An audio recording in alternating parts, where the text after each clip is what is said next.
Good morning. গতকাল আমরা টুকটাক কিছু বিষয় আমরা ফিজিক্স পড়তে গেলে যে ম্যাথগুলো লাগে সেই বিষয়ে কিছু জেনেছি। আমরা অ্যালজেব্রা, লিনিয়ার ইকুয়েশন এবং কোয়াড্রেটিক ইকুয়েশনের বিষয়ে কিছু জেনেছি। আমরা লগ সম্পর্কে কিছু জেনেছি, আর আমরা বাইনোমিয়াল থিওরেম কিছু জেনেছি। তো আজকে আমরা বাইনোমিয়াল থিওরেমের একটা জায়গায় আমরা করতে করতে আমরা কালকে ক্লাসটা বন্ধ করেছিলাম। আজকে আমরা ওই জায়গা থেকে শুরু করব। তারপরে আমরা গতদিন যে লগ যে জায়গাটায় আমরা ছেড়ে এসেছিলাম সেই জায়গাটা আবার আমরা ধরব। তো আজকে প্রথমে আমরা বাইনোমিয়াল থিওরেমের যে জায়গায় গতকাল আমরা শেষ করেছিলাম আমি তারপর থেকেই শুরু করছি। আমি বলেছিলাম যে এক্স প্লাস ওয়াই এর whole square is equals to x square plus 2xy plus y square. এখন এই ফর্মুলাটা তৈরি করার ক্ষেত্রে আমরা দেখেছি বা আমরা জেনেছি, আমরা 7-8 পড়েছি যে এই এক্স প্লাস ওয়াইকে এক্স প্লাস ওয়াই দিয়ে গুণ করলে এটা বেরিয়ে যায়। তো খুব বেশি ভেতরে আমরা ঢুকতে পারিনি বা এটাকে ফর্মুলা হিসাবে আমরা মুখস্থ করেছি, কিন্তু এটার একটা জেনারেল ফর্মুলা, অর্থাৎ এটাকে যে কোনো পাওয়ার যদি আমরা দিই, সেই পাওয়ারের বা ইন্ডেক্স আমরা যদি এখানে দিই, তাহলে তার জন্য তার এক্সপ্রেশনটা কি হবে তা আমরা বার করতে পারবো। এবং গতকাল আমি তোমাদের কম্বিনেশনের কথা বলেছিলাম, সমবায় এনসিআর এর ফর্মুলার কথা বলেছিলাম, নিশ্চিত তোমাদের মনে আছে। তো গতকালের সূত্র ধরেই আমি বলছি যে এখানে দেখো, এখানে ইন্ডেক্স হচ্ছে 2, তার মানে এখানে পদের সংখ্যা 3টে। ইন্ডেক্স 2 হলে পদের সংখ্যা 3টে। যেরকম আমরা যদি এক্স প্লাস ওয়াই এর হোল কিউব নিই, তাহলে পরে এখানে পদের সংখ্যা কী হচ্ছিল, x cube 3x square y plus 3xy square plus y cube. এখানেও দেখো পদের সংখ্যা 4টে। এখানে যেহেতু ইন্ডেক্স 3, তাহলে পদের সংখ্যা 4টে। এর পরের অংশগুলো আমার জানা নেই, তো সেটা আমরা জেনে নেব এখন যে কিভাবে করা যেতে পারে। তো প্রথমে আমরা বলছিলাম আরেকটা জিনিস, যে দেখো এখানে এর যেটা ম্যাক্সিমাম পাওয়ার, এই ম্যাক্সিমাম পাওয়ারের প্রথম পদের ম্যাক্সিমাম পাওয়ার প্রথম পদটা হবে, দ্বিতীয় পদে এর পাওয়ার 1 কমবে পরের যে অংশটা আছে, অর্থাৎ এই যে বাইনোমিয়াল, অর্থাৎ এই যে দুটো পদযুক্ত যে দ্বিপদ রাশি, সেই দ্বিপদ রাশির দ্বিতীয় পদটা হবে এর পাওয়ার প্রথমটার পাওয়ার 1 কমবে, দ্বিতীয়টার পাওয়ার 1 বাড়বে। আমি গতকাল তোমাদের নিশ্চিত মনে আছে যে জাস্ট এইভাবে একটা লেখার চেষ্টা করেছিলাম যে যদি আমরা এটা y⁴ দিই, তাহলে ব্যাপারটা বুঝতে একটু সুবিধা হবে। দেখো এক্স স্কোয়ার, এখানে এক্স এর পাওয়ার হয়ে গেল 1, এখানে কমলো পাওয়ার, আর ওয়াই ছিল 0, সেখানে ওয়াই এর পাওয়ার হয়ে গেল 1। পরের যে পদ সেখানে কি হবে, তার মানে এর পাওয়ার হয়ে যাবে 0। আমি যদি একটু মুছে লিখি, তাহলে x⁴, এর পাওয়ার আরও কমলো, আর এর পাওয়ার আরে বাড়লো। তো x⁴, y⁴ তো লেখার দরকার হয় না, কারণ এগুলো 1, তার মানে সেটাই রইল x square plus 2xy plus y square. এখন প্রশ্ন যে এই যে এখানে যেমন এর সহগ 1, এর সহগ 2, এর সহগ আবার 1, যেরকম এর ক্ষেত্রে একই নিয়ম, এর সহগ 1, এর সহগ 3, এর সহগ 3, আর এর সহগ 1। এই সহগগুলো নির্ণয় করার ক্ষেত্রে গতকাল যে আমরা কম্বিনেশনের ফর্মুলাটা আমরা শিখেছিলাম, আমরা সেই ফর্মুলাটা এখন আমরা প্রয়োগ করে তোমাদের দেখাচ্ছি যে কিভাবে এটা আমরা করতে পারি যে কোনো বিষয়কে। আমি এটা মুছে আরেকবার লিখছি কম্বিনেশনের ফর্মুলা দিয়ে। দেখো, সেটা এক্স প্লাস ওয়াই এর হোল স্কোয়ার। আমি প্রথমেই বলেছি যে এখানে আমরা সরাসরি এইটা যা থাকবে তার স্কোয়ার, মানে এই পাওয়ারটা এখানে লিখবো, তার মানে এক্স স্কোয়ার। বা এটাকে তুমি এভাবেও লিখতে পারো যে এটা ধরো সি লিখলাম, দরকার নেই, আমি এইভাবে বললে আবার মানে ফালতু জটিল হবে। তো এক্সটা আমি যদি লিখি, তাহলে এক্স স্কোয়ার প্লাস সহগটার জন্য কি হবে, সহগটার জন্য হবে NCR ছিল, এখানে একবারে নিচ্ছি, তারপরে NC1 আমরা এখানে লিখবো n মানে এখানে কত 2c1। এবার প্রথাগত নিয়ম অনুযায়ী x এর পাওয়ার 1 কমবে, y এর পাওয়ার 1 বাড়বে। তার মানে এখানে 2 ছিল 1 হলো, y ছিল না, y 1 হলো। তারপরে কি হবে না, তারপরের শেষ পদটা মানে প্রথম পদ আর শেষ পদ সরাসরি এইটা, তার মানে এইটা স্কোয়ার হবে। তার মানে দেখো এক্স স্কোয়ার প্লাস, এবার 2c1 মানে কত, 2c1 আমি কালকে ফর্মুলা বলেছিলাম factorial 2 by factorial 1 into factorial 2 minus 1। তার মানে কত হচ্ছে ফ্যাক্টোরিয়াল 2 মানে 2 ইন্টু 1, এটা 1, আর এটা কত হচ্ছে 2 মাইনাস 1 মানে 1, তার মানে দ্যাট ইজ ইকুয়াল টু 2। তার মানে কত হচ্ছে 2xy প্লাস ওয়াই স্কোয়ার। তার মানে দেখো আমরা এই ফর্মুলা দিয়ে এটা লিখলাম। এবার আমরা যদি কিউব দিয়ে লিখি তাহলে দেখো এটা আরও একটু বুঝতে সুবিধা হবে। সেটা হচ্ছে আমরা যদি এরকম লিখি এক্স প্লাস ওয়াই এর হোল কিউব, তাহলে আমরা কি লিখবো, প্রথম পদ আর শেষ পদটা লেখা খুব সোজা। প্রথম বলে দিই এর পদ সংখ্যা হবে 3, যেহেতু এই 3 বলছি 4, তার মানে 3টে যেহেতু ইন্ডেক্স 3 ইন্ডেক্স, তাহলে প্রথম পদটা হবে এক্স কিউব আর শেষ পদটা হবে ওয়াই কিউব। মাঝের এবার দ্বিতীয় আর তৃতীয় পদ, দ্বিতীয় পদ কত হবে, তাহলে 3c1, এই যে পাওয়ার 3c1 এক্স স্কোয়ার ওয়াই। তারপরেরটা কত হবে 3c2 এক্স ওয়াই স্কোয়ার। তাহলে কত হলো এক্স কিউব। এবার 3c1 দেখো 3c1 মানে কত factorial 3 by factorial 3 minus 1 into factorial 1। তার মানে 3 ইন্টু 2 ইন্টু 1, আর এটা হলো 2 আর এটা হলো 1, 2 1 কেটে গেল, দ্যাট ইজ ইকুয়াল টু 3। আর ফ্যাক্টোরিয়াল 3c2 সেটা কত factorial 3 by factorial 2 into factorial 1। তার মানে 3 ইন্টু 2 ইন্টু 1 বাই 2 ইন্টু 1, আবার 2 1 কেটে গেল, দ্যাট ইজ ইকুয়াল টু 3। তার মানে আমরা লিখতে পারি 3x square y plus 3x y square plus y cube. দেখো আমাদের যে হোল কিউবের ফর্মুলা, ঘনফল নির্ণয়ের যে ফর্মুলা আছে, আমরা দেখো সরাসরি সেই ফর্মুলা এসে হাজির হয়ে গেলাম। এখন স্বাভাবিকভাবেই তোমাদের নিশ্চিত এটা উৎসাহ মনে জাগছে যে তাহলে এক্স প্লাস ওয়াই এর হোল টু দি পাওয়ার 4 যদি আমরা করি তাহলে সেটা কত হতে পারে। দেখা যাক, আমরা একটুখানি করে নিই, তারপরে আমরা জেনারেল ফর্মুলাটায় আমরা চলে আসব। সেটা হচ্ছে যে প্রথমত বলি যে এক্স প্লাস ওয়াই এর y whole to the power n. তো এখানে আমরা সেই প্রথম পদ আর শেষ পদকে লিখে ফেলবো x to the power n, আর শেষ পদে থাকবে y to the power n. এবার মাঝে কতগুলো পদ, মোট কতগুলো পদ হবে না, আমি বলেছি যা ইন্ডেক্স থাকবে তার থেকে এক বেশি হবে, তার মানে পদের সংখ্যা হবে n প্লাস 1। তার মানে এটা হচ্ছে n প্লাস 1 তম পদ। তাহলে এর পরের পদটা কত হবে nc1 x to the power n minus 1 আর y টু দি পাওয়ার 1। তারপরের পদটা কত হবে nc2 x to the power n minus 2। দেখো x এর পাওয়ার 1 করে কমছে, y এর পাওয়ার 1 করে বাড়ছে। তারপরের পদটা কত হবে nc3 x to the power n minus 3 y to the power 3।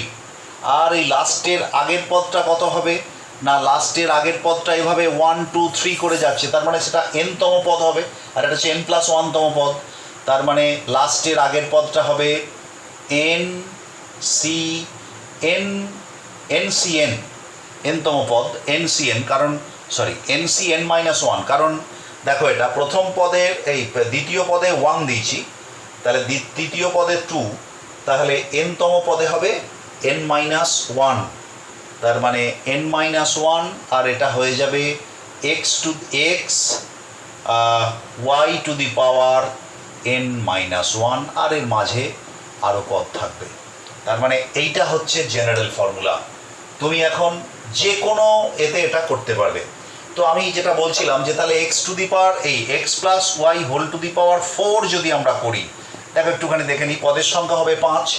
তাহলে প্রথম পদ কত হবে এক্স টু দি পাওয়ার 4, শেষ পদ কত হবে y to the power 4 plus, এবার কত লিখব 4c1 এক্স কিউব ওয়াই। তারপরে কত লিখব 4c2 x square Y square.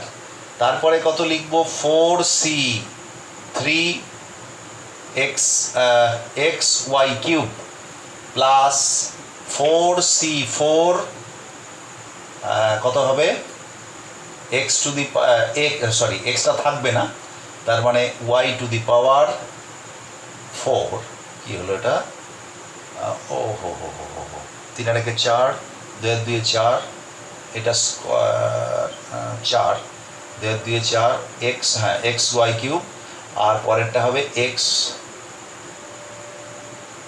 কটা হলো 1 2 3 4, ও একবারই লিখে ফেলেছি আমি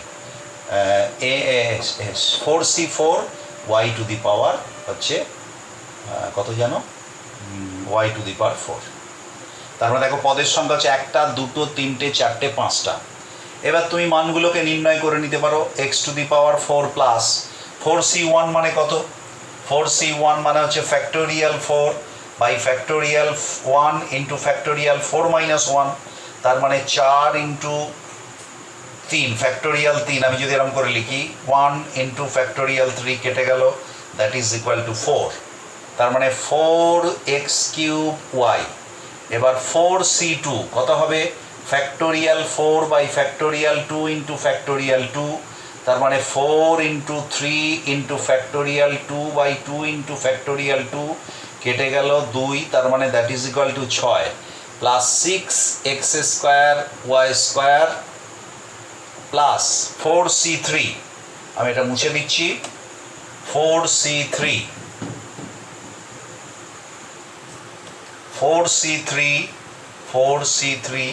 factorial 4 by factorial 1 into factorial 3, তার মানে 4 into factorial 3 by factorial 3, that is equal to 4, তার মানে 4xy কিউব প্লাস4c4 ফ্যাক্টোরিয়াল 4 বাই ফ্যাক্টোরিয়াল, এটা ফ্যাক্টোরিয়াল 0 ইন্টু ফ্যাক্টোরিয়াল 4, তার মানে ফ্যাক্টোরিয়াল 4 ফ্যাক্টোরিয়াল কেটে গেল, ফ্যাক্টোরিয়াল 4 ইজ অলওয়েজ 1, ফ্যাক্টোরিয়াল 4 হচ্ছে ফ্যাক্টোরিয়াল 0 মানে হচ্ছে 1, তো তখন আমরা এটা লিখবো 1, তার মানে এটা 1 y টু দি পাওয়ার 4।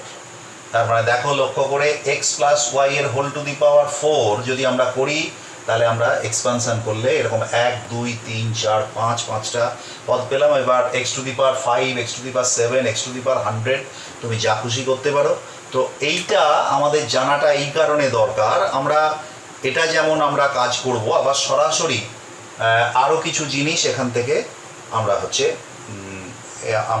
আরও কিছু জিনিস এখান থেকে নেব যেটা আমাদের ফিজিক্সে কাজে লাগবে। তাহলে এটা আমরা মুছে দিচ্ছি।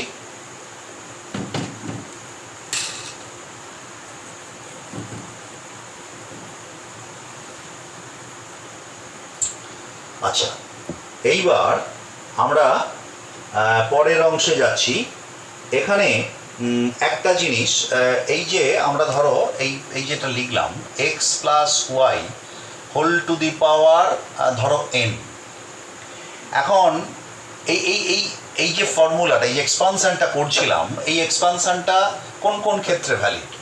সমস্ত ক্ষেত্রেই ভ্যালিড। সাধারণত x আর y হচ্ছে দুটো হচ্ছে x এবং y, এই দুটো হচ্ছে তোমার কি বলে real number.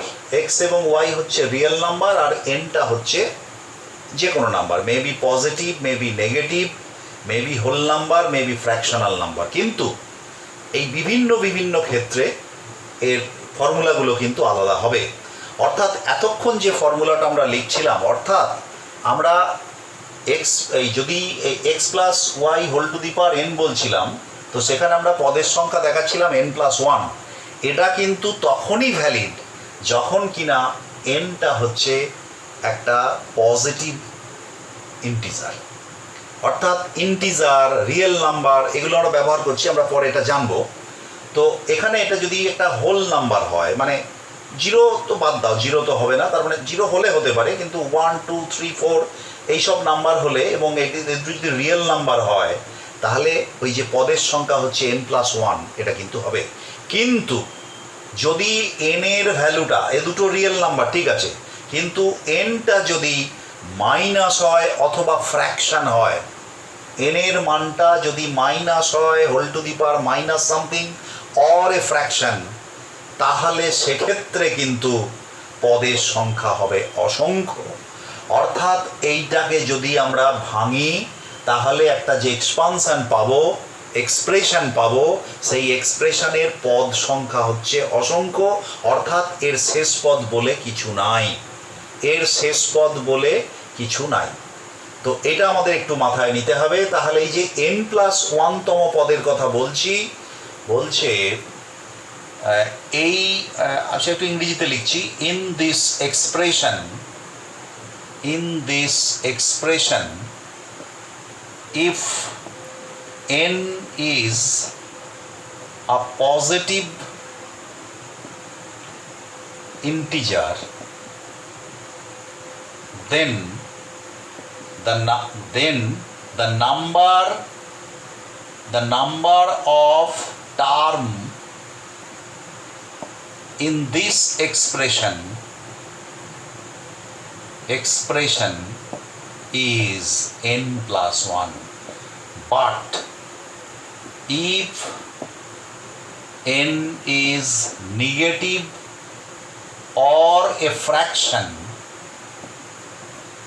then the number of term in the expression is infinite. অসংখ্য পদের সংখ্যা, তার মানে একটা ইনফাইনাইট সিরিজ তৈরি করবে। যদি n এর মান হচ্ছে পজিটিভ হয় তাহলে পদের সংখ্যা হবে এক্সপ্রেশন n+1, কিন্তু n এর মান যদি নেগেটিভ হয় অথবা ফ্র্যাকশন হয় তাহলে পদের সংখ্যা হবে অসংখ্য। তো দুটো ক্ষেত্রেই আমাদের ফিজিক্সের এটা আমরা কাজে লাগাতে পারবো। তো এইবারে আমি যে কথাটা এখন তোমাদের বলবো একটা অ্যাপ্রক্সিমেশন ফর্মুলা। এই অ্যাপ্রক্সিমেশন ফর্মুলায় কি আছে না, এই রকম বিশেষ করে যখন এই ক্ষেত্রে অসংখ্য পদ হচ্ছে এবং এই এক্সপ্রেশনের ক্ষেত্রে যখন এই সেকেন্ড পদটার মান খুব কম হয়, সেক্ষেত্রে আমরা সেকেন্ড পদটাকে আমরা একটু বিশেষভাবে এটাকে প্রকাশ করবো, আমি দেখিয়ে দিচ্ছি। তো সেক্ষেত্রে আমরা অ্যাপ্রক্সিমেশন করব। আমি প্রথমে একটা এক্সপ্রেশন লিখছি, দেখো।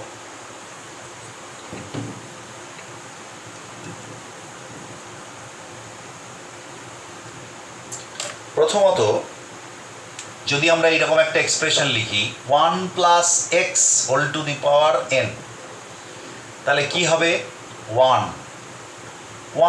1 টু দি পাওয়ার n মানে 1, তারপরে কি হবে nc1 1 two the power n-1 মানে 1ই হবে, আর এটা কত হবে x to the power n-1 x to the power n-1 plus nc2 x to the power n-2, 1টা 1ই থাকবে, and dot dot dot dot এরকম অসংখ্য পদ হবে। তো সেক্ষেত্রে আমরা এটাকে আরেকটু যদি ভাঙি 1 প্লাস nc1 মানে কত nc1, তার মানে factorial n by factorial 1 into factorial n-1। তো nটাকে আমরা কি করে ভাঙতে পারি, nটা বাইরে নিলাম, তারপর একটা ফ্যাক্টোরিয়াল আসবে n-1, আর এটা 1 আর এটা n-1, এটা কেটে গেল, that is equal two n। তার মানে এটাকে আমরা লিখব n x to the power n-1, n x to the power n-1, ঠিক আছে। তো এইভাবে আমরা যদি এই পদটাকে যদি আমরা প্রকাশ করি, তো তাহলে পরে এখানে আমরা এই রকম একটা এক্সপ্রেশন আমরা পেতে পারি। সেটা হচ্ছে যে এরকম পরপর আমরা যদি করি, তো তাহলে এটার অ্যাপ্রক্সিমেশন করলে যেটা দাঁড়ায়, যেটা হয় সেটা হচ্ছে এরকম 1 প্লাস, আমরা এখানটা হচ্ছে x to the power n nc1 n x to the power n, oh sorry এটাতে একটু ভুল লিখে ফেললাম আমি, এটা পাওয়ার কমবে মানে nx, আর এটা হবে n-1 এন এক্স, এটা এন স্কোয়ার হবে, আমি একটু ভুল লিখে ফেলেছি, সরি। আর এটা হচ্ছে 1, তার মানে এটা পাওয়ার 1 করে বাড়ছে, এর পাওয়ার কমবে আর এর পাওয়ার বাড়বে, তার মানে এন এক্স আর এটা হবে এন এক্স স্কোয়ার, হ্যাঁ, এরকম পরপর হবে, তারপর এর চললো। তো আমরা দেখা যায় যে যদি ইফ এক্স ইজ এক্স, আচ্ছা এরম ভাবে লিখি, if x is less than 1, দেন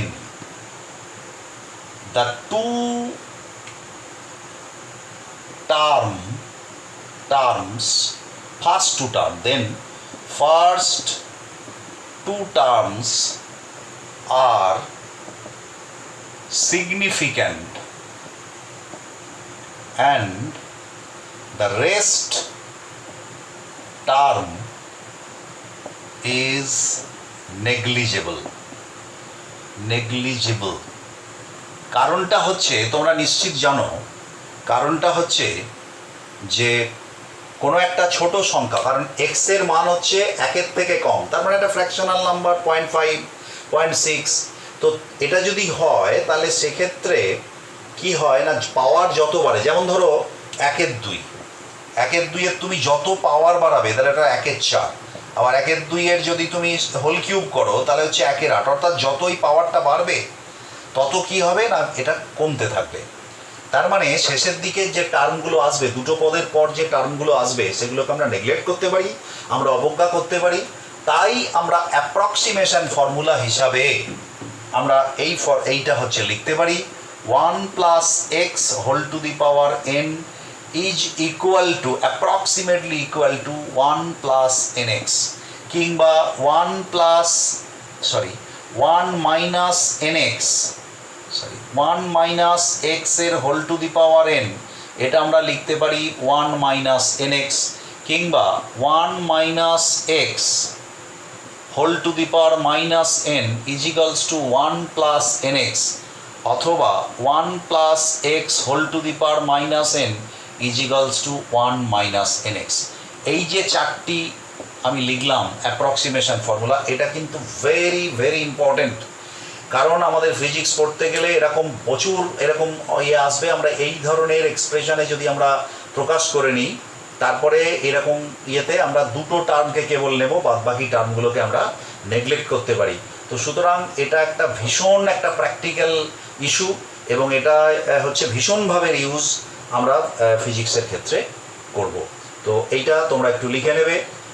তো এরপরে আমরা তাহলে মোটামুটি যেটা বুঝলাম যে তাহলে আমাদের বাইনোমিয়াল এক্সপ্রেশন সম্পর্কে এবং ফ্যাক্টোরিয়াল সম্পর্কে একটা ধারণা জন্মালো। এইবার একটু মনে করে দেখো, আমরা যে জায়গা থেকে আমরা ব্যাক করে এসেছিলাম গতকাল, যে লগারিদম করতে করতে আমরা বললাম যে না আমরা বাইনোমিয়ালের জায়গায় যাই, তারপরে আবার লগে ফিরে আসবো। সেই কারণটা ছিল এটা যে যখন আমরা বলেছিলাম যে লগ হচ্ছে দু রকমের, একটা হচ্ছে কমন লগ আর একটা হচ্ছে ন্যাচারাল লগ। তো কমন লগের বেস ছিল 10 আর ন্যাচারাল লগের বেস ছিল হচ্ছে ই। এই ইটাকে আমরা বলেছিলাম এক্সপোনেনশিয়াল কনস্ট্যান্ট, অর এই ইটাকে আমরা বলেছিলাম অয়েলার কনস্ট্যান্ট। তো আমরা এখন দেখাবো যে ইটা কি, আসলে ই এর এক্সপ্রেশনটা কি, সেইটা আমরা একটুখানি দেখাবো। তো আমি এটা মুছে দিচ্ছি।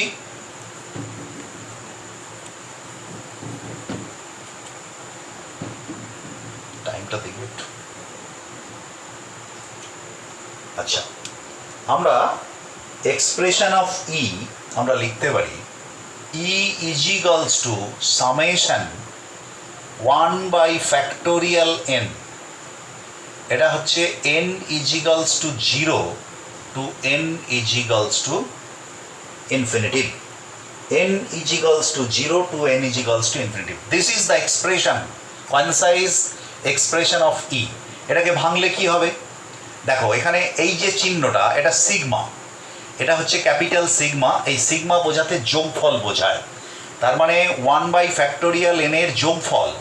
এই যোগফলটা এন এর ভ্যালু কত থেকে কত পর্যন্ত বিলং করছে, 0 থেকে ইনফিনিটি পর্যন্ত।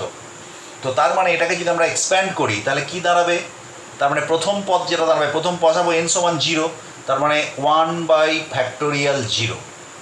প্লাস দ্বিতীয় পদ কত হবে 1/n, তার মানে ফ্যাক্টোরিয়াল 1। তৃতীয় পদ কত দাঁড়াবে 1/2, 1/3 and etcetera up to infinity, এই ইনফিনিটি n।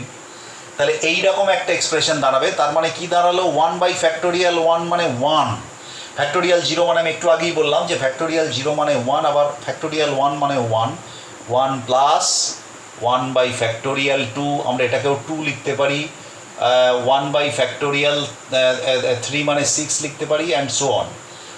তো এইটা যোগ করলে যেটা হয় সেটা হচ্ছে 2.71828। অ্যাকচুয়ালি এর ভ্যালু হচ্ছে 2.71828। এইটা হচ্ছে একটা, তার মানে তুমি লক্ষ্য করে দেখো এর ভ্যালুটা যদি থাকে কোনো এক্সপ্রেশনে, তার মানে এর ভ্যালুটা দেখো ক্রমশ আস্তে আস্তে ভ্যালুটা আস্তে আস্তে কমছে, তার মানে আস্তে আস্তে নিচে দেখে, এই জন্য এক্সপোনেনশিয়াল বলা হয়। এক্সপোনেনশিয়ালি বাড়ছে অথবা কমছে, থাকা মানে এক্সপোনেনশিয়ালি বাড়বে অথবা এক্সপোনেনশিয়ালি কমবে। তো তাই জন্য আমরা y ইজিক্যালস টু এই যে এফএক্স আমরা লিখি, তো তার মানে এফএক্স ইজিক্যালস টু আমরা যদি এরকম লিখি e⁻x, এফএক্স ইজিক্যালস টু e⁻x। এই যে এটা একটা ফাংশন, এই ফাংশনটাকে আমরা বলবো এক্সপোনেনশিয়াল ফাংশন, এই ফাংশনটাকে আমরা বলবো এক্সপোনেনশিয়াল ফাংশন। তাহলে আমরা কি দেখতে পেলাম, তাহলে একটা জায়গায় আমরা মোটামুটি বুঝতে পারলাম যে আমরা অ্যালজেব্রা পার্টের এই অংশটা অর্থাৎ বাইনোমিয়াল থিওরেমের এই যে অংশটা আমরা দেখলাম। কারণ এটা আমি প্রথমে আবার একটা কথা বলি তোমাদের ইয়েতে, সেটা হচ্ছে যে এটা নিয়ে ভয় পাওয়ার কিছু নেই। এখন দেখে তোমার মনে হতে পারে যে বাপরে এইসব কী অঙ্ক টঙ্ক, কিন্তু এগুলো কিচ্ছু না। তোমরা এই অঙ্ক দেখবে তোমাদের সিলেবাসের মধ্যে আছে, তোমরা অনেক ভালো করে যখন তোমরা ম্যাথে পড়বে, কারণ ম্যাথ তো অনেক ডিটেলে পড়ো, আমি জাস্ট এটা কাজ চালানোর মতো, মানে অর্থাৎ ফিজিক্সটা বুঝতে তোমাদের যাতে কোনো অসুবিধা না হয়, সেই অসুবিধা না হওয়ার ইয়েতে আমি এগুলোকে জাস্ট টাচ করে যাচ্ছি, তোমাদের একটা ধারণা দিয়ে যাচ্ছি। এবং দেখবে এইগুলো জানা থাকলে, এগুলো তুমি যদি একটা জায়গায় লিখে রাখো এবং একটুখানি চর্চা করো, তাহলে দেখবে যে পরবর্তী অংশে যখন এইগুলো আসবে, এগুলো বারবার আসবে এই সমস্ত বিষয়গুলো, ফলে তখন কিন্তু তোমার বুঝতে কোনো অসুবিধা হবে না। তো সেটা আমরা আছি। এইবারে আমরা যে লগ থেকে আমরা ব্যাক করে গিয়েছিলাম, আবার সেই লগে আমরা একটুখানি ফিরে আসবো। আমি এটা মুছে দিচ্ছি।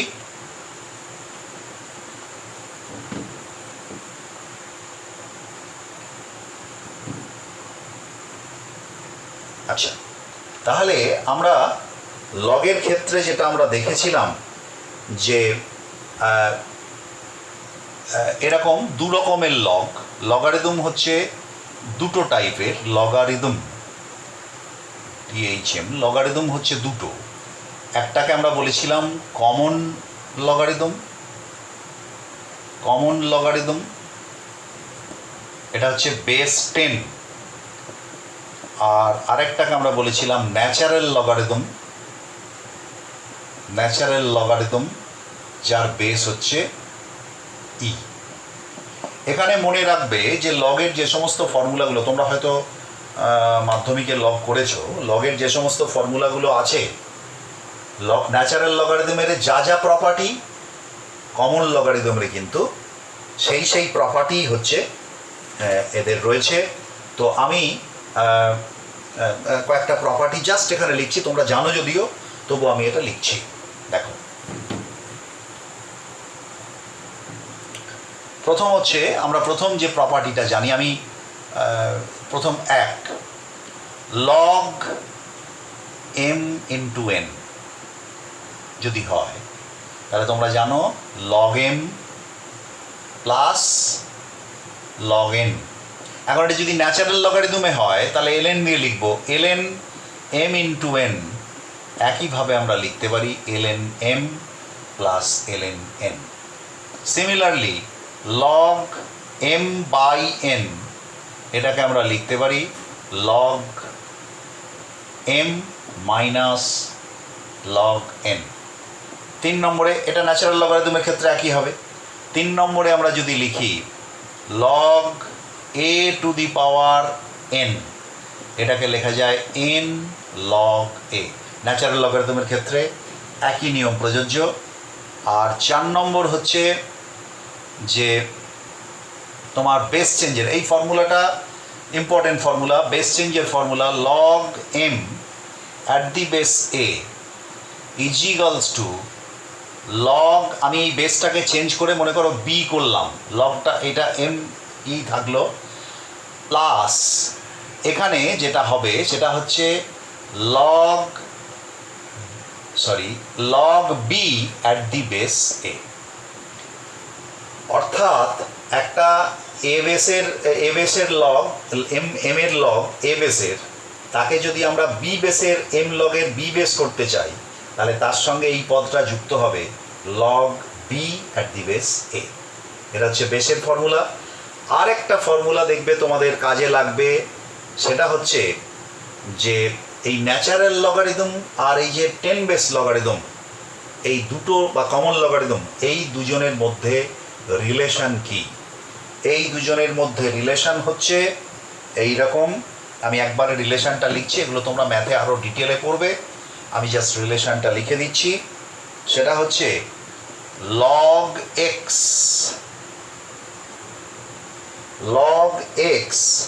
আচ্ছা লগ না, আমি এটা দিয়ে লিখি ln x is equals to log x divided by log e,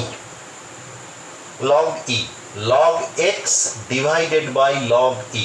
তুমি লক্ষ্য করো এটা হচ্ছে ন্যাচারাল লগারিদম, তার ন্যাচারাল x এর ন্যাচারাল লগারিদম সমান x এর 10 বেস মানে কমন লগারিদম বাই e এর কমন লগারিদম। এবার e মানে কত আমি জানি, e মানে হচ্ছে log x বাই log 2.71828। তো log x is equals to log x by এর ভ্যালুটা হচ্ছে, লগের এই ভ্যালুটা হচ্ছে 0.4343, আর এটাকে যদি আমরা ওপরে তুলে দিই log x is equals to 2.3026 log x। This is the relation. অর্থাৎ আমরা দেখতে পাচ্ছি যে ন্যাচারাল লগারিদম সমান কোনো একটা সংখ্যার ন্যাচারাল লগারিদম সমান 2.3026 ইন্টু 10 বেস লগ, অর্থাৎ কমন লগারিদম। তার মানে কারোর যদি কমন লগারিদম জানা থাকে তোমার, তাকে 2.3026 দিয়ে গুণ করলে সেটার ন্যাচারাল লগারিদম তুমি পেয়ে যাবে। তো মোটামুটি এই হচ্ছে লগ। এরপরে আমরা যে বিষয়টায় আমরা এখানে আবার ফিরে যাব সেটা হচ্ছে একবারে আবার একটা নতুন জিনিসে আমরা এবার ফিরে যাব। তার মানে আমরা মোটামুটি অ্যালজেব্রা সম্পর্কে আমরা জানলাম। অ্যালজেব্রার এই বিষয়গুলো একটু তোমরা অবশ্যই তোমাদের যে টেক্সট বই, সম্ভবত ছায়া প্রকাশনীর বই দেওয়া হবে, তোমরা যে কোনো বই, মানে এটা কোনো অসুবিধে কিছু নেই, যে কোনো বই তোমরা ব্যবহার করতে পারো, এটা তোমরা একটু দেখে নেবে এই ইয়েগুলো। এবারে আমরা আসছি একটা নতুন বিষয়ে, সেটা হচ্ছে কোঅর্ডিনেট জিওমেট্রি। এটাও ভীষণ, ফিজিক্স পড়তে গেলে ভীষণ একটা ইম্পর্টেন্ট বিষয়। আমি জাস্ট এটা তোমাদের অঙ্কের একটা বড় অংশ জুড়ে কোঅর্ডিনেট জিওমেট্রি রয়েছে। সেখানে 2 ডাইমেনশনাল জিওমেট্রি আছে, 3 ডাইমেনশনাল জিওমেট্রি আছে ক্লাস 12-এ। তো আমি জাস্ট একটা আইডিয়া, কারণ তোমার কোঅর্ডিনেট জিওমেট্রি সম্পর্কে আইডিয়া না হলে প্রথম চ্যাপ্টারই, অর্থাৎ এরপর আমরা যখন কাইনেমেটিক্স পড়বো তখনই আমাদের প্রবলেম শুরু হয়ে যাবে। তো সেই জন্যে আমরা একটা কোঅর্ডিনেট জিওমেট্রি একটা ধারণা আমরা এখানে নেব। প্রথমত বলি যে আমরা আমাদের চারপাশে, আমি ফিজিক্সের প্রেক্ষাপটেই বলছি, আমরা আমাদের চারপাশে যে সমস্ত বস্তুগুলো দেখতে পাই তাদের অবস্থান সম্পর্কে, তাদের গতি সম্পর্কে জানার জন্য আমরা কি ব্যবহার করি। ধরো রাস্তায় একজন মানুষ হেঁটে যাচ্ছে, তো আমি বুঝছি কী করে সে হেঁটে যাচ্ছে। আসলে এটাই বোঝা যাচ্ছে যে কতকগুলো জিনিসকে আমরা স্থির বলে ধরে নিই, যেমন একটা গাছ, একটা বাড়ি, একটা লাইট পোস্ট। তো দেখতে পাচ্ছি আমি দূর থেকে যে লাইট পোস্ট থেকে দূরত্বটা পরিবর্তন হচ্ছে। তখন আমি বলে দিচ্ছি যে হ্যাঁ ও হাঁটছে বা ও গতিশীল। কিন্তু ধরো যেখানে এইরকম কোনো কিছু নেই, ধরো একটা ধুধু মরুভূমিতে একবারে ফাঁকা জায়গায় একজন ব্যক্তি যদি হেঁটে যায়, তুমি দূর থেকে দেখতে পাচ্ছ হেঁটে যায় বা দাঁড়িয়ে আছে, তুমি কি করে বুঝবে সে দাঁড়িয়ে আছে না হেঁটে যাচ্ছে? কারণ তুমি তার সঙ্গে কারোর তুলনা করতে পারছো না, কোনো সাপেক্ষ মানে তার সাপেক্ষে কিছু তো একটা দেখতে হয়, তুমি কিছু দেখতে পাচ্ছ না। তাহলে তাই সেক্ষেত্রে কী হবে? সেক্ষেত্রে তুমি হয়তো বলবে যে স্যার ও তো তাহলে পাগুলো নাড়াচ্ছে, তাহলে নিশ্চিত হাঁটছে। কিন্তু আমি বলবো যে পাগুলো নাড়াচ্ছে সে তো ইচ্ছে করে নাড়াতে পারে, বদমাইশি করে নাড়াতে পারে, তাহলে তুমি কি করে বুঝবে হাঁটছে? এই যে ক্ষেত্রগুলো, কিংবা ধরো আকাশের একটা নক্ষত্রের অবস্থান যখন আমি জানতে চাইব, তখন সেক্ষেত্রে আমি কি মানে রেফারেন্স কাকে ধরব? এই সমস্ত সমাধান করার জন্য গণিতবিদ এবং হচ্ছে যে পদার্থবিদেরা তারা হচ্ছে যে কতগুলো স্থির সরলরেখার সাহায্য নেন, স্থির সরলরেখার সাহায্য নেন। অনেক সময় কোণের সাহায্য নেওয়া হয়। তো আমি একবারে সহজ যেটা এবং আমাদের যেটা এই মুহূর্তে প্রয়োজন, সেটা হচ্ছে বিজ্ঞানী দেকার্তে বা ম্যাথামেটিশিয়ান দেকার্তে তিনি একটি এই ধরনের স্থির সরলরেখার বিষয়ে প্রস্তাবনা করেন এবং তিনি উদ্ভাবন করেন। একে আমরা বলি কার্তেশীয় নির্দেশতন্ত্র। অর্থাৎ এই যে আমরা কতগুলো স্থির সরলরেখা যদি আমরা একটা সরলরেখার সাহায্যে বুঝতে পারি, তখন তাকে আমরা বলি ওয়ান ডাইমেনশন বা একমাত্রিক নির্দেশতন্ত্র। আমরা যদি দুটো সরলরেখার সাহায্যে কোনো বিন্দুর অবস্থানকে বুঝতে পারি, তখন তাকে দ্বিমাত্রিক নির্দেশতন্ত্র বলে। যখন তিনটে সরলরেখার সাহায্য নেওয়া হয় তখন ত্রিমাত্রিক নির্দেশতন্ত্র। বিজ্ঞানী দেকার্তে এরকম সরলরেখার সাহায্য নিলেন।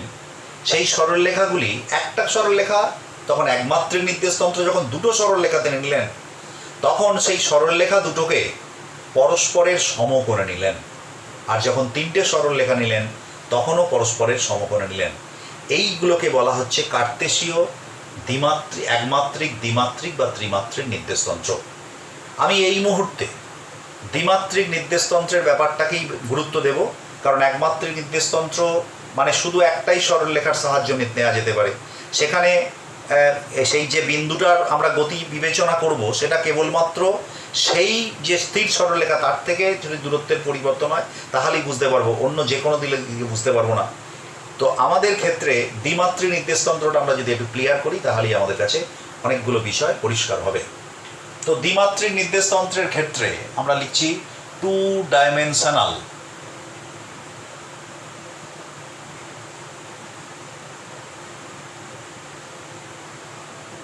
Cartesian frame of reference. তিনি কি করলেন? তিনি এরকম দুটো সরলরেখার সাহায্য নিলেন পরস্পরের সমকোণে। এই যে দুটো সরলরেখা, এই দুটো সরলরেখা পরস্পর যে বিন্দুতে ছেদ করলো একে তিনি বললেন, এই বিন্দুটিকে তিনি বললেন অরিজিন। আমরা দেখতে পাচ্ছি আমাদের সাপেক্ষে এই সরলরেখাটা হরাইজেন্টাল আর এই সরলরেখাটা হচ্ছে ভার্টিক্যাল।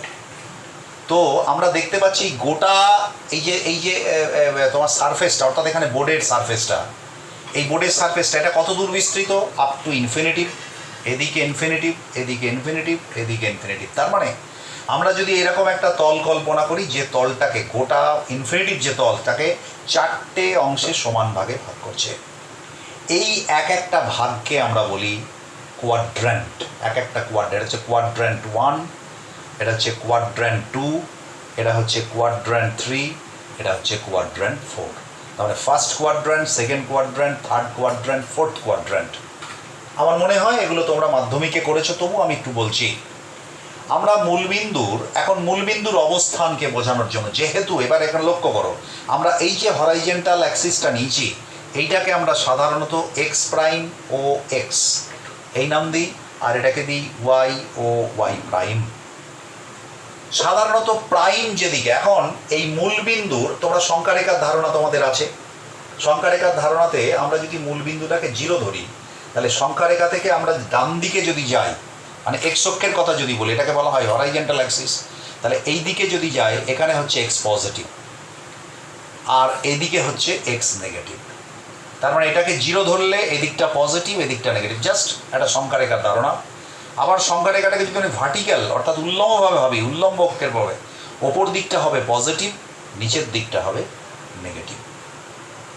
এখন দেখবে তোমরা মাধ্যমিকে যে জ্যামিতি এই তোমরা যে লেখচিত্র পড়েছো, সেই লেখচিত্রতে তোমরা দেখবে অঙ্ক বসিয়ে বসিয়ে, মানে তোমাদের এরকম ধরো একটা ইয়ে পড়েছো, এক্স ওয়াই বলে একটা ছক পড়েছো, এই 1 4, হ্যাঁ, তারপরে হচ্ছে -2 3, তারপরে হচ্ছে 1 -5, এই যে বিন্দুগুলো, এই যে এক্স ওয়াই, প্রথম বিন্দু হচ্ছে এইটা 1 4, তার মানে এক্স এর মান 1, ওয়াই এর মান 4।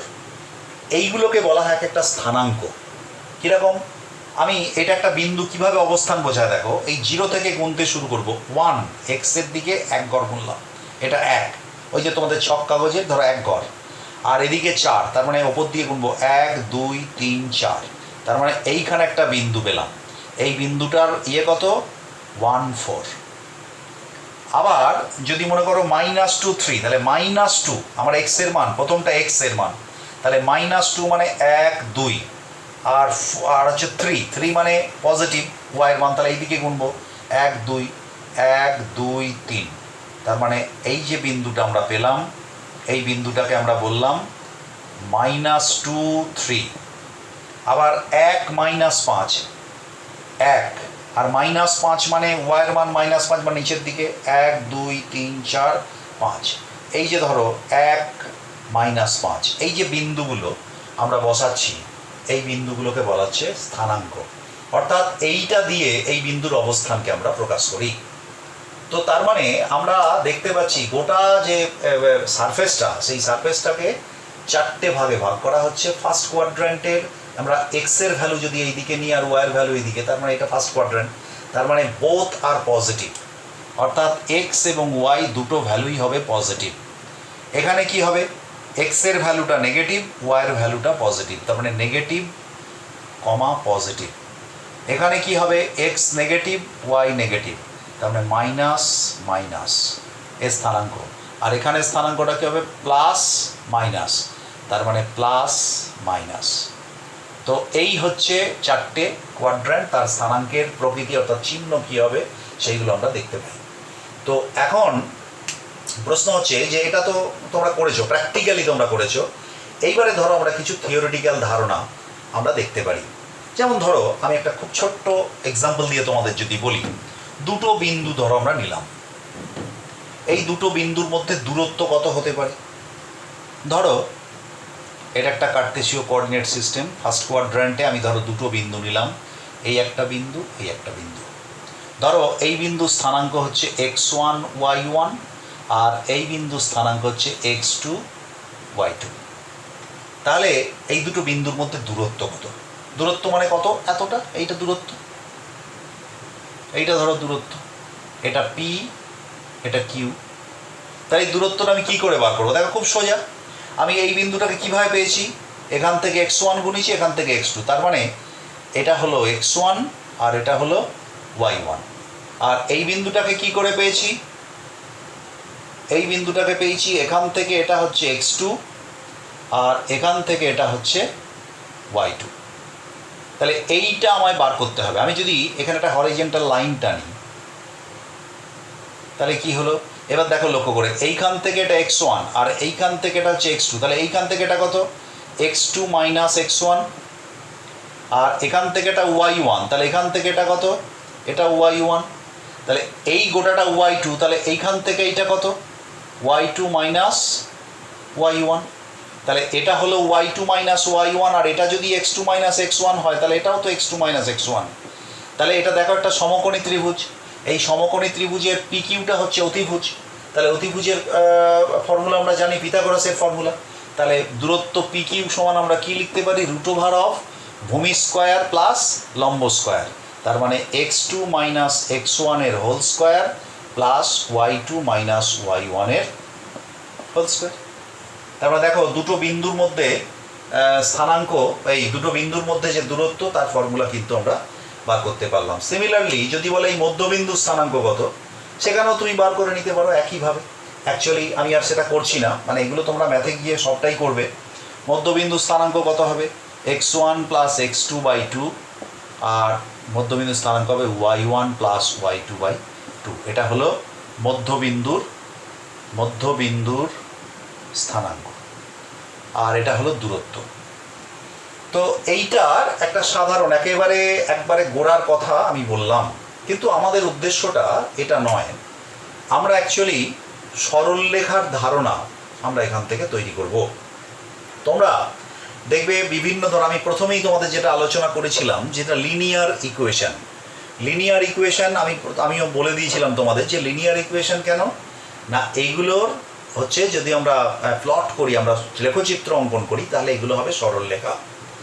তার মানে তোমরা যে সমস্তগুলো দেখবে লিনিয়ার ইকুয়েশন কি লিখেছিল, ধরো 2x প্লাস 3y সমান 8, এটা একটা লিনিয়ার ইকুয়েশন। তার মানে আমি সরাসরি বলতে পারি, কিচ্ছু না করে, তোমরা মাধ্যমিকে যেমন এখান থেকে বিন্দুগুলো এঁকে এঁকে করেছো, আমি এখান থেকে বিন্দু না বার করেও আমি চোখ বুজে বলে দিতে পারি যেটা একটা সরলরেখার সমীকরণ। অর্থাৎ এটাকে যদি গ্রাফিক্যালি আমরা যদি লেখচিত্রের সাহায্যে প্রকাশ করি, তাহলে পরে এটা একটা সরলরেখা পাওয়া যাবে। তো আমরা বিভিন্ন ধরনের যে সরলরেখাগুলো রয়েছে, সেই সরলরেখাগুলো আমরা দেখব, এবং সরলরেখার একটা জেনারেল কয়েকটা ইকুয়েশন আমরা এখানে নির্ণয় করব। তো সরলরেখার, এটা মুছে দিচ্ছি আমি, সরলরেখার ইকুয়েশন তৈরি করতে গেলে আমাদের যেটা প্রথমেই দরকার সেটা হচ্ছে নতুন একটা ধারণা, সেটা হচ্ছে নতি মানে গ্রেডিয়েন্ট, মানে ঢাল। দেখবে আমরা যারা পাহাড়ে বেড়াতে গেছি, যখন আমরা দেখবে পাহাড়ে যখন খাড়াই এরকম উঠি, আমরা বলি ঢাল খুব বেশি। কিংবা তোমরা দেখবে সেই লরিতে যখন মাল তোলা হয়, তখন যে নততল ব্যবহার করা হয়, সেই নততলের দেখবে যদি উঁচু হয় তাহলে ঢাল বেশি হয়ে যায়, কম হলে, কিংবা কোনো ব্রিজে ওঠার সময় রাস্তায় দেখবে একটা নততল ব্যবহার করা হয়, মানে ঢাল আছে তার। এখন একটা সরলরেখার ক্ষেত্রে একটা ঢালের ধারণা, অর্থাৎ কতটা বেঁকে আছে, এক্স অক্ষের ওপর কতটা সে কোণ করে আছে, তার পরিমাপটা নির্ণয় করাটাকেই বলা হচ্ছে ঢাল। যেমন ধরো আমি যদি দুটো রাস্তা আঁকি, ধরো আমি এইখানে উঠবো, আমি এইখান থেকে উঠতে শুরু করবো, মানে এইটা হচ্ছে রাস্তা, আমি এই উচ্চতায় উঠবো, ধরো এই ব্রিজের মাথা এটা, তাহলে এইখানে উঠবো, তাহলে আমি এরম করে উঠতে পারি, এর একটা রাস্তা হতে পারে। তো আরেকটা রাস্তা আমি আঁকলাম, এই উচ্চতাতেই উঠবো, আমি আরও দূর থেকে হাঁটতে শুরু করলাম, রাস্তাটা আমি এরমভাবে তৈরি করলাম,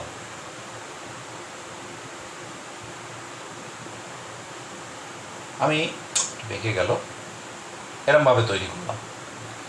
আর দেখে তুমি বুঝতেই পারছো কোন রাস্তাটায় ওঠা সুবিধা, এই রাস্তাটায় ওঠা সুবিধা। হাঁটতে হবে বেশি, কিন্তু আমার পরিশ্রম কম হবে, কারণ এটা খাড়াই বেশি, মানে ঢাল বেশি। তার মানে লক্ষ্য করে দেখো, এই কোণটা যত বেশি হবে, এইটা কম, এটা যদি θ1 হয়, এটা যদি θ2 হয়, তাহলে θ2 বেশি, θ1 কম। এখন এইটাকে আমরা ঢালকে এইভাবেই প্রকাশ করি যে উচ্চতার নিরিখে ভূমির যে দৈর্ঘ্যটা, তুমি লক্ষ্য করে দেখো, উচ্চতা এখানে একই, এখানেও এইচ, এখানেও এইচ, এখানে ভূমিটা হচ্ছে x1, এখানে ভূমিটা হচ্ছে x2। ভূমিটা যার বেশি হবে উচ্চতার তুলনায়, তার ঢাল কম হবে। দেখো তুমি ভূমিটা কতটা বেশি, তাহলে স্বাভাবিকভাবেই সেই জন্যে আমরা হচ্ছে গ্রেডিয়েন্ট বা ঢালকে এইভাবে প্রকাশ করব, এইটার সাপেক্ষে এটা কতটা, অর্থাৎ এই দুটো রেশিও, অর্থাৎ h/x1 প্রথমটার ঢাল, আর দ্বিতীয়টার ঢাল হচ্ছে h/x2। তো h/x1 মানে এই ত্রিভুজের ক্ষেত্রে h/x1 মানে কি, tan θ2, আমি এটা গোলমাল হয়ে গেছে, এটা θ1 লেখো, মানে সবই 1 থাক, এটা 2, তার মানে h/x1 সমান tan θ1, আর h/x2 সমান tan θ2। ট্যানের মান যত বড় হবে, নতি তত বেশি হবে, অর্থাৎ ভূমির তুলনায় উচ্চতা তত বেশি হবে। তো এই tan θ দিয়েই আমরা কিন্তু নতিকে প্রকাশ করি, কোনো একটা সরলরেখার tan θ দিয়েই কিন্তু আমরা নতিকে প্রকাশ করি। এখন এই যে কোণটা, এই কোণটা কার সাপেক্ষে নেব না, এই কোণটাকে আমরা নেব এক্স অক্ষের ধনাত্মক দিকের সাপেক্ষে। অর্থাৎ মনে করো, আমি এটা মুছে দিচ্ছি, জাস্ট এটা ধরো আমি একটা সরলরেখা আঁকছি, ধরো ধরো এই সরল লেখাটা আমি এখান থেকেই আঁকছি, বেশি এর আরও দুটো হতে পারে, মানে আমি জাস্ট তার মানে এক্স অক্ষের ধনাত্মক দিকের সঙ্গে এই কোণটা করেছি। তো এইটা এই যে কোণটা করেছে এই কোণটাকে বলা হয় আনতি, আনতি। আর এই ট্যান থিটাকে বলা হয় নতি। ট্যান থিটাটা হচ্ছে নতি বা গ্রেডিয়েন্ট। তো এখানে আমরা নতি বার করব, দেখো কিভাবে। আমি আবার একবার এটা আঁকছি। মনে রাখতে হবে সরল লেখাটা এক্স অক্ষের ধনাত্মক দিকের সঙ্গে যা কোণ করছে তার হচ্ছে মানে তার হচ্ছে ট্যান থিটা। তো ধরো এরকম একটা সরল লেখা, এর নতি কত। আমি কি করলাম, এইটা যেহেতু এরকম, এখান থেকে আমি একটা সরল লেখা আঁকলাম, মানে এইটা যদি আমি পেছন দিকে বাড়াতাম এখানে যা কোণ করতো ধনাত্মক দিকের সঙ্গে এটা একই কোণ করেছে। তো আমি মনে করো এইখানে আমি দুটো বিন্দু নিলাম, এইখানে একটা বিন্দু, এই বিন্দুটা স্থানাঙ্ক হচ্ছে মনে করো x1 y1, আর এই বিন্দুটা স্থানাঙ্ক হচ্ছে x2 y2।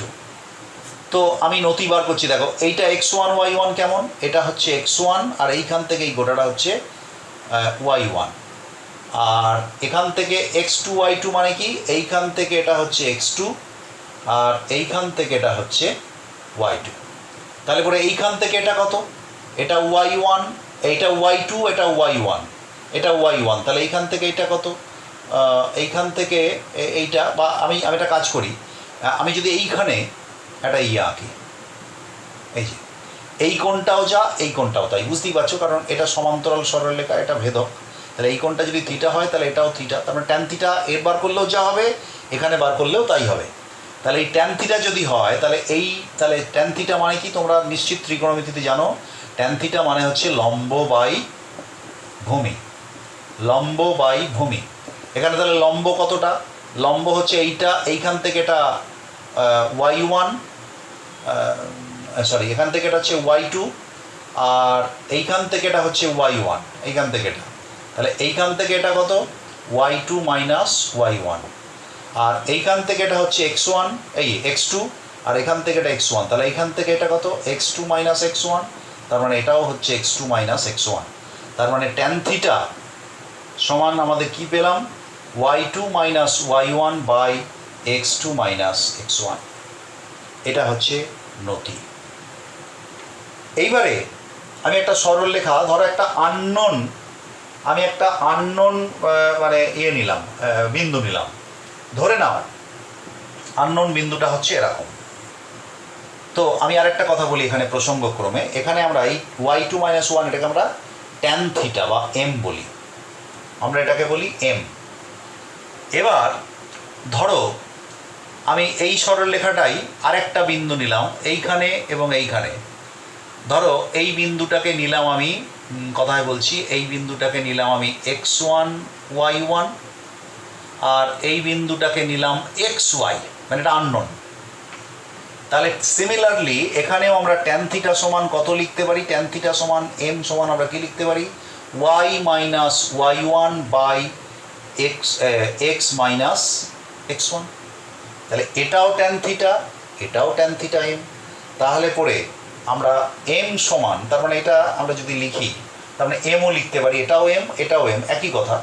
তার মানে y minus y1 by x minus x1 is equals to m, or এটা গুণ করে দাও, তাহলে y মাইনাস y1 সমান mx minus mx1, or y is equals two mx minus, এটা যদি ওদিকে যায় তাহলে প্লাস y1 মাইনাস mx1। লক্ষ্য করে দেখো y1 বিন্দুটা কিন্তু আমার জানা, m আমার জানা, আর x1ও আমার জানা, তার মানে এই গোটা জিনিসটা আমার জানা, তার মানে ইট ইজ আ কনস্ট্যান্ট।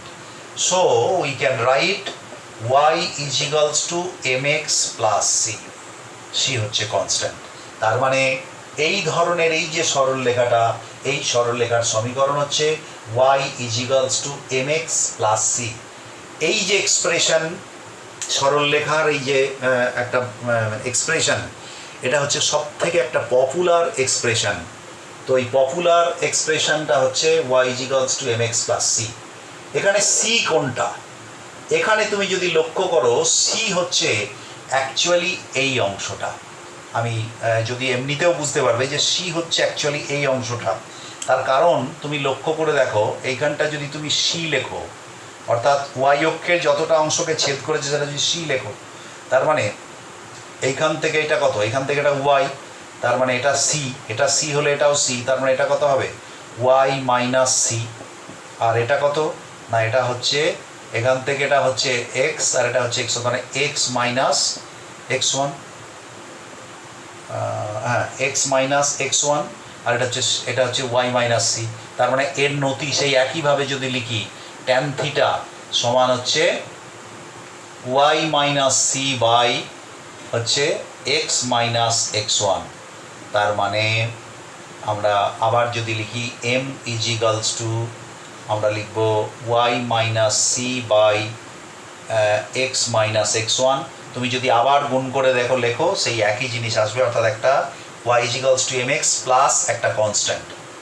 এখন এই সিটা যদি মনে করো এই বিন্দুটা যদি মূলবিন্দুগামী হয়, আমি জানি না, আচ্ছা আমি একটু মুছে দিচ্ছি এটা ওপরেরটা, এইটা যদি মূলবিন্দুগামী হয় তাহলে কি হতে পারে, তাহলে সিটা জিরো।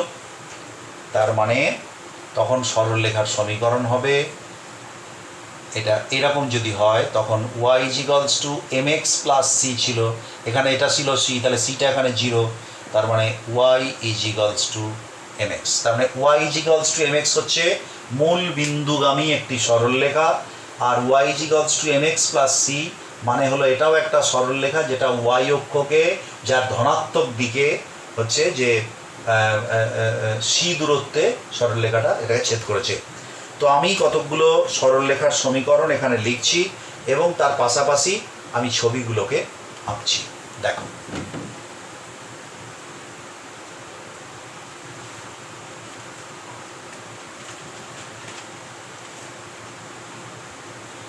প্রথমত y ইজিক্যালস to m x plus c, এটা তো দেখলে এর ছবি হচ্ছে জাস্ট এইটা,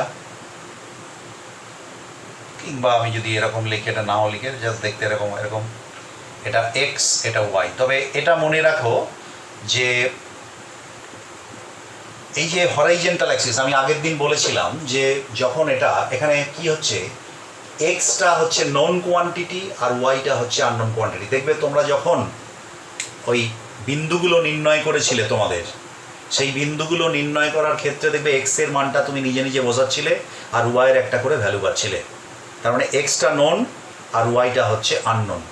তাই আমরা গ্রাফ করার সময় সাধারণত এটাই হচ্ছে নিয়ম যে এক্সটাকে আমরা নন অ্যাক্সিস বলবো আর ওয়াইটাকে বলবো আমরা আননোন অ্যাক্সিস।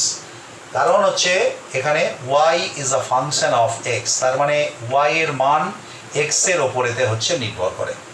তো সেই জন্য এটা আমরা এইভাবে প্রকাশ করি। আমি পরে এর প্র্যাকটিক্যাল অ্যাপ্লিকেশন আমি দেখাবো। আচ্ছা, যেমন ধরো যদি মনে করো y ইজিক্যালস to m x minus c হয়, তাহলে সেই সরলরেখাটা কোথায় হতে পারে, সেই সরলরেখাটা এখানে হতে পারে। অর্থাৎ এখানে তার মানে এমটা পজিটিভ মানে এই সরলরেখাটাকে তুমি যদি বর্ধিত করো, তার মানে দেখো ওয়াই অক্ষের সঙ্গে ধনাত্মক কোণ করেছে, ধনাত্মক দিকের সঙ্গে সূক্ষ্ম কোণ করেছে, ফলে এটা পজিটিভ, কিন্তু সিটা হচ্ছে মাইনাস, তাই এটা হচ্ছে y ইজিক্যালস to m x minus c. কিংবা ধরো এটা আরেকটা যদি হতে হয় যে y ইজিক্যালস to minus m x plus c, এই সরলরেখাটা কীরকম হতে পারে, মাইনাস এম এক্স মানে ট্যান থিটার ভ্যালু হচ্ছে মাইনাস, ট্যান থিটার ভ্যালু মাইনাস মানে সেই অ্যাঙ্গেলটা হচ্ছে 90 ডিগ্রির থেকে বড়। তার মানে এখানে ছবিটা এই রকম হতে পারে, সেটা হচ্ছে এরকম, জাস্ট ছবিটা হচ্ছে এরকম, অর্থাৎ এই কোণটা থিটা, এই কোণটা থিটা মানে হচ্ছে যে এখানে সূক্ষ্ম স্থূলকোণ, আর এটা স্থূলকোণ মানে ট্যান থিটা হচ্ছে মাইনাস, আর এখানে সিটা পজিটিভ, সেই জন্য এই দিকে ছেদ করেছে। তাই y ইজিক্যালস to minus m x plus c আমরা এইভাবে লিখতে পারি। এরপরে আরেকটা ইকুয়েশন আমাদের আসতে পারে, সেটা হচ্ছে যে আমি এটা মুছে দিচ্ছি,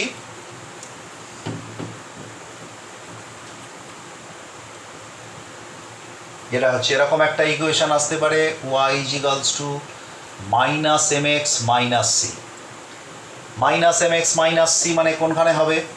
মানে সিও নেগেটিভ, এমও নেগেটিভ, তার মানে এখানে সূক্ষ্ম স্থূলকোণ করবে, অথচ সি নেগেটিভ হবে।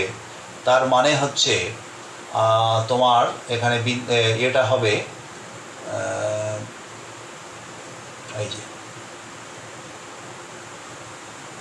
এটা, তার মানে দেখো এই পজিটিভ দিকের সঙ্গে এটা সূক্ষ্মকোণ, আর সিটা হচ্ছে মাইনাস, সুতরাং এর ইকুয়েশন হচ্ছে এটা। এই হচ্ছে মোটামুটি আমাদের আজকের কোঅর্ডিনেট জিওমেট্রি আলোচনা। আমরা পরের ক্লাসে এর পরের অংশ থেকে আলোচনা করবো। আজকে এই পর্যন্ত।